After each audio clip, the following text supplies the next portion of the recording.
think in patchwork and quilting, we all try to be a little bit more accurate each time we sew.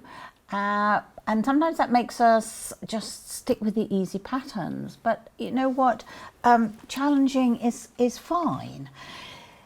There is a move to, for us with the sewing machines, to follow the lead of the ladies who sew by hand, and this happens to be a new template designed by Carolyn Forster, where she encourages us to sew from the dot to the dot, because that's what she does, because she sews by hand, and I love her patterns, but sewing them on the sewing machine is really quite challenging. Now my friend Jayne here tells me she might have a trick up her sleeve, which I didn't like to ask her to share, but please will you share? Yeah, I will do. We're going back again into sewing applications on the machine, back into here, and we're going to go through to patchwork. And what's that going to do for me? It's going to let us sew the same length seam over and over again. So we need to set it on the first seam. So I'm just going to leave it on the straight stitch. And again, as before, it's dropped our stitch length to 1.8 for us automatically. Right. We can set it with the Lock-O-Matic with the stitches reversing either end if you want. Well, that would be perfect for here, because this is, I can see, it's going to be an inset seam at some point. So if you want the Lock-O-Matic, we'll pop that on. And then we're going to sew the first seam, and it's telling me that it will memorise it for multiple piecing. So it's a really nice feature. You're going to have to bear with me, because I'm afraid I'm going to have to come right round. But so these are all rotary cuts, so they're going to be absolutely identical. Yeah, so it's really, so I'm going to start that on the first one. And it's one of the few times where I use a hand wheel, because I want that to be really exactly on that dot. I've got the 1/4 inch foot on. And again, we're going straight down.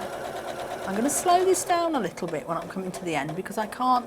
You need to be able to see where that dot is, if you want to be really accurate on these seams. Yeah. So, and again, you need to press the reverse button as you come to your dot, because the machine doesn't know when you want to stop. Oh, so yes, we've done our first seam, and we're now going to get a little screen up here that's saying, do I want to do the same size, or do I want to do a different size? Well, I want to do the same size again. I'm going to take that one off. I'm going to pop your other one on. Okay.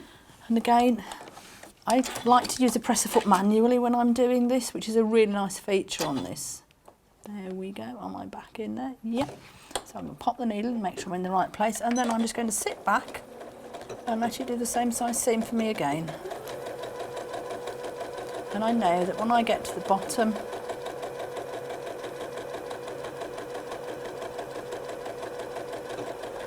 it's done it again.